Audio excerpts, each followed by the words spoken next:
Hello नमस्कार दोस्तों। मैं अमित धारीवाल आप सभी का आपके अपने YouTube channel the brain education पर हार्दिक अभिनंदन करता हूं। आइए अब सारे अच्छे होकर अपनी तैयारी को ऐसे ही कंटिन्यू रख रहे हुए भाई, जो भी बच्चा एएलएम एसए और जेई डब्ल्यूपीओ की तैयारी कर रहा है तो उसके लिए भाई हमने ना इलेक्ट्रिशियन थ्योरी के वन लाइनर में पीवाईक्यू का सेशन स्टार्ट किया हुआ है। आप सभी ने पता होगा कि हरियाणा में 70% पीवाईक्यू क्वेश्चन पूछे जाते हैं। अगर आप पीवाईक्यू अच्छे से करके चले जाते हो ना, आपका सिलेक्शन 101% है। और मैं ये नहीं बोलता कि आप मेरी क्लास करो, आप कहीं से पढ़ रहे हो भाई पढ़ते रहो, बहुत जल्दी आपका एग्जाम होने वाला है। और कट ऑफ कितनी रहेगी क्या रहेगी उसके लिए मैंने बहुत सारी वीडियो बनाई हुई है, या अब भी आपको डाउट हो तो आप कमेंट कर देना, आपका रिप्लाई मिल जाएगा। तो इससे पहले हमने ना एक यूनिट को कंप्लीट कर लिया और आज हमारी दूसरी यूनिट स्टार्ट होगी। कौन सी? डीसी धारा, परिपथ और नेटवर्क के बारे में पढ़ेंगे हम। डिश धारा, परिपथ और नेटवर्क के बारे में इसमें पढ़ेंगे। और ये भी हमने एक यूनिट को 6 क्लासों में कवर कर लिया और इसको भी हम 5 से 6 क्लास में इसको भी कवर कर लेंगे।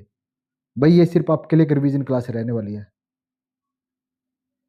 अगर आपने थ्योरी अच्छे से कर ली तो डेली का सिर्फ 10 मिनट का सेशन है। आप 10 मिनट हमारे साथ जुड़ के आप अपना रिवीजन कर सकते हो। देख आने को क्वेश्चन क्या पता भाई इसी क्लास से क्वेश्चन आ जाए, लेकिन आने को क्या पता सारी क्लासों से भी नहीं, लेकिन ये है भाई पीवाईक्यू क्वेश्चन। इससे एक तो आपको 10 मिनट में बहुत सारा रिवीजन हो जाएगा। सबसे मेन चीज है ये आपका रिवीजन हो जाएगा। चलो अपनी क्लास की शुरुआत करते हैं। आज हम करेंगे डीसी सर्किट एंड नेटवर्क के बारे में। और जिस बच्चे को भाई क्लास अच्छी लग रही है तो वो तो जरूर लाइक शेयर और कमेंट जरूर कर दिया करो।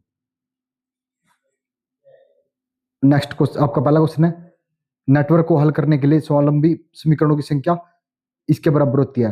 भाई नेटवर्क को हल करने के लिए स्वावलंबी समीकरणों की संख्या किसके बराबर होती है? तो होती है जीवाणुओं की संख्या के बराबर। एक कंपनसेशन के लिए लैग नेटवर्क बना होता है। लैग नेटवर्क बना होता है भाई आर और सी का। ये मोस्ट इंपोर्टेंट आपका क्वेश्चन है।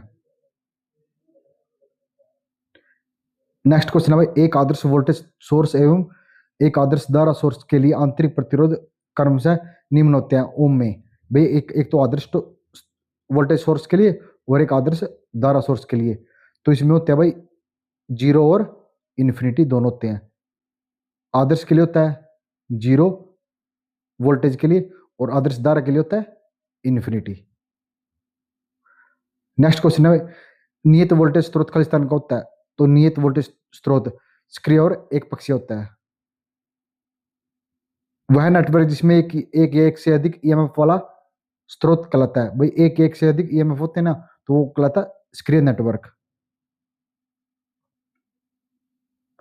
नेक्स्ट क्वेश्चन है भाई, परिपथ में एक नोड को किसके रूप में परिभाषित किया जा सकता है? तो वह परिपथ में एक नोड को जहां दो से अधिक एलिमेंटों की संधि हो, वहां पर क्या होता है? एक नोड लगा होता है। नेक्स्ट है भाई, एक रेखीय परिपथ वह होता है जिसका पैरामीटर, भाई रेखीय परिपथ का पैरामीटर क्या होता है? वोल्टता और करंट में परिवर्तन होने वाला। भाई अगर वोल्टता और करंट में परिवर्तन हो गया ना तो वो परिवर्तित नहीं होता, वो होता है रेखीय परिपथ का पैरामीटर। अच्छा भाई, कुछ महत्वपूर्ण फैक्ट है। भाई इस महत्वपूर्ण फैक्ट से एक क्वेश्चन कन्फर्म आपका एग्जाम में पक्का पूछा जाएगा। इन महत्वपूर्ण फैक्ट को जरूर आप अच्छे से रिवीजन कर लेना। एक ऐसा बंद परिपथ जिसमें धारा का प्रवाह होता है वो कहलाता है परिपथ। भाई एक ऐसा बंद परिपथ जिसमें धारा का प्रवाह होता है वो कहलाता है परिपथ कहलाता है। वे परिपथ जिनके अवयव में धारा एवं वोल्टता के कारण कोई बदलाव नहीं होता वो होते हैं रेखीय। भाई वे परिपथ जिसमें अवयव में धारा और वोल्टता के कारण कोई बदलाव नहीं होता वो होते रेखीय परिपथ होते हैं। वे परिपथ जिनमें अवयव में धारा एवं वोल्टता के कारण बदलाव होता है वो अरेखीय परिपथ कहलाते हैं। भाई अगर परिवर्तन तो हो गया वो अरेखीय, अगर परिवर्तन नहीं हुआ तो वो होते रेखीय।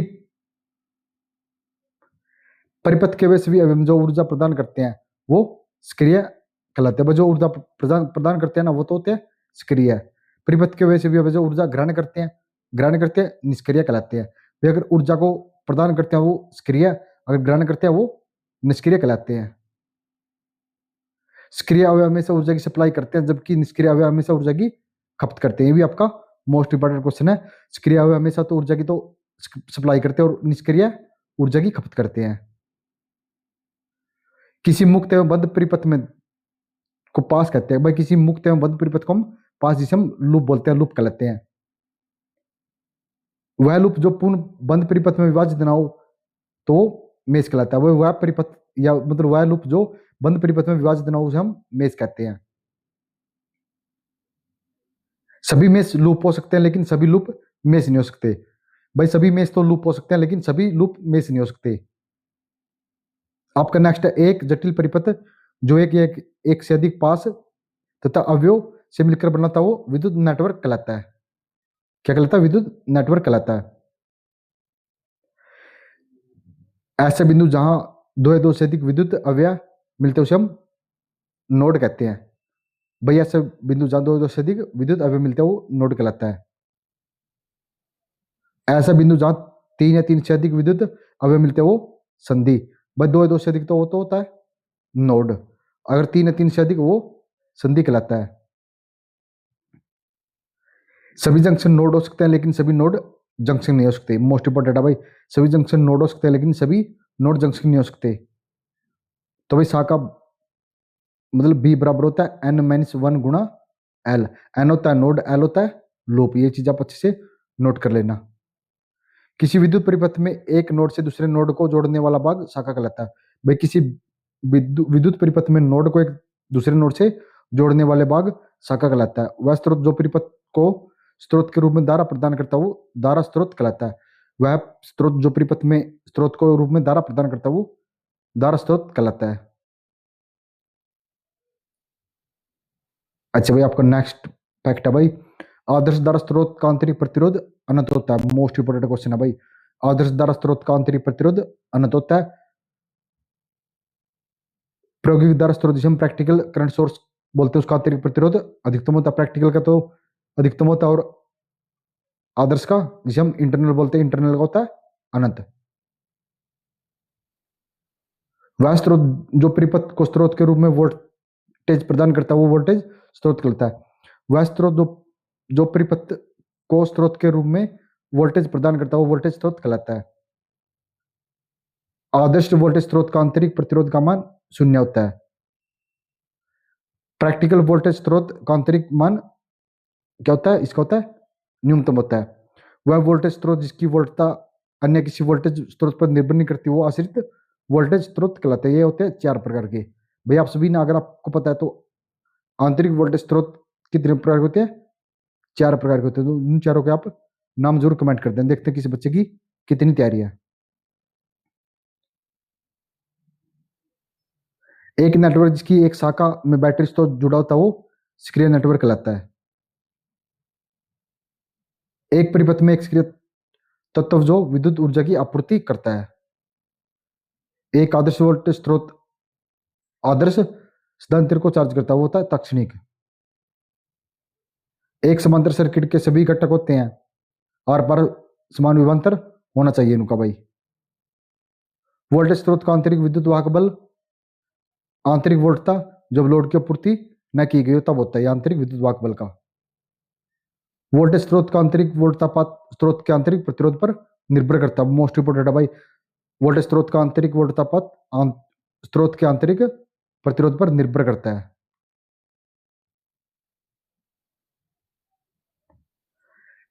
नेक्स्ट है भाई, एक रैखिक परिपथ में एक आदर्श प्रतिरोध तथा वोल्टेज स्रोत से बना होता है। यदि सभी रजिस्टर का मान को आधा कर दिया जाए तो प्रत्येक रजिस्टर का एक वोल्टेज अपरिवर्तित रहेगा। भाई कोई बदलाव नहीं होगा उसमें। निर्भर स्रोत होता है, धारा स्रोत तथा वोल्टेज स्रोत हो सकता है निर्भर स्रोत। 10 शाखाओं 7 नोडों से युक्त विद्युत परिपथ में कुल लूप हो गए भाई 10 बताने भाई। ये हो जाए b-n+1। तो देख लो भाई कितना आ जाएगा इसका निकल के 7 माइनस 10 माइनस 7 कितना हो गया 3 और प्लस 1 कितना हो जाएगा? तो ये हो जाएगा 4। अच्छा भाई स्रोत की सिंक अवधारणा है, आप इसको याद जरूर कर लेना। यदि धारा वोल्टेज स्रोत में धनात्मक सिरे में प्रवेश करता है तो अवशोषित शक्ति के रूप में हो जाना चाहिए। यदि धारा वोल्टेज स्रोत में ऋणात्मक सीरीज में प्रवेश करता है तो इसे प्रदान शक्ति के रूप में जाना जाता है। एक रैखिक परिपथ वह है जिसमें पैरामीटर प्रतिरोध आदि वोल्टता धारा में परिवर्तन न होने के साथ परिवर्तित नहीं होते। एक निष्क्रिय नेटवर्क में शामिल होते हैं, इसमें ईएमएफ में कोई स्रोत नहीं होता। ऐसा भी प्रतीक है और वो बताने हैं। जैसे ये प्रतीक किसका होता है, तो ये होता है स्वतंत्र धारा स्रोत का, इंडिपेंडेंट करंट सोर्स का। तो ये होता है, ये भी होता है स्वतंत्र इंडिपेंडेंट वोल्टेज सोर्स का ही होता है ये भी। अच्छा, अगर इसके बीच में प्लस माइनस हो गया तो आश्रित वोल्टेज स्रोत के साथ ये लगा रहता है। अगर ये ऐसे मिल गया तो ये होता है आश्रित धारा स्रोत के साथ। एक आदर्श नियत वोल्टेज स्रोत में आंतरिक वोल्टेज ड्रॉप होगा तो इसमें हो जाता है शून्य। आदर्श वोल्टेज स्रोत में प्राथमिक विशेषता, इसमें आंतरिक प्रतिरोध शून्य होता है। जब डिवाइस में से करंट और वोल्टेज के बीच का ग्राफ एक सीधी रेखा में होता है तो युक्तियों खालिस्तान के रूप में कहते हैं, उसे हम रैखिक युक्ति बोलते हैं। आंतरिक प्रतिरोधों के प्रतिस्थापन के लिए आदर्श विद्युत धारा स्रोत के रूप में प्रतिपादित किया जाता है खुले परिपथ में, जिसे ओपन सर्किट बोलते हैं हम। एन नोड के नेटवर्क के लिए नोडल विशेषण होता है भाई, एन के लिए n-1 ये रहता है। अच्छा, नोडल के बारे में देखते हैं। नोडल विश्लेषण यह केसीएल का एक विस्तृत रूप है। कौन सा? नोडल। किसका? केसीएल का। और परिपथ में नोड पर नो वोल्टेज प्राप्त करने के लिए प्रयुक्त किया जाता है। किसी नोडल में नो ऑफ नोड इक्वेशन होती है, J-1 होगा, जहां J होता है नंबर ऑफ जंक्शन। यदि नोडल एनालिसिस में किसी नोड के जस्ट समांतर में वोल्टेज स्रोत लगा हो तो नोड का समीकरण लिखने के लिए आवश्यकता नहीं होती, बल्कि इसका मान दिए गए वोल्टेज स्रोत के बराबर रहता है। मोस्ट इंपोर्टेंट क्वेश्चन, अगर भाई आपको जस्ट लगा मिल जाए तो इसमें भी कोई भी बदलाव नहीं होता समीकरण में। इसमें कॉमन नोड को रिफरेंस मानते हैं। प्रत्येक नोड से धारा को बाहर जाता हुआ मान जाएगा, परंतु किसी ब्रांच में धारा स्रोत लगा तो उसका मान साइन कन्वेंशन के अनुसार डायरेक्ट लिखा जाएगा। किसी नोड की बात होती है वहां जहां कहां पर होते वोल्टेज के विरासत दी जाती है। भाई नोड की बात कहां होती है? जहां पर वोल्टेज को विरासत दी जाती है। डीसी सर्किट में वोल्टेज को कम करने के लिए घटकों में से किसका प्रयोग किया जाता है? इसका किया जाता है प्रतिरोधक का, जिसे हम रेजिस्टेंस बोलते हैं। निर्भर स्रोत को भी कहते हैं हम, इसे हम नियंत्रित स्रोत बोलते हैं। क्या बोलते हैं? नियंत्रित स्रोत कहा जाता है। निर्भर स्रोत होते हैं 4 प्रकार के। विद्युत नेटवर्क में सक्रिय हुए धारा स्रोत, वोल्टेज स्रोत और जनरेटर होते हैं। नेटवर्क में कोई शाखाओं का संयोजन के द्वारा बनाए गए बंद पथ को कहते हैं उसे हम पास, या क्या बोलते हैं हम उसे लूप बोलते हैं। भाई अगर आपको ये सेशन अच्छा लग रहा है, अगर आपको ये सेशन अच्छा लग रहा है तो प्लीज लाइक शेयर और कमेंट जरूर करना। मिलते हैं नेक्स्ट वीडियो में जल्दी ही। जय हिंद, जय भारत।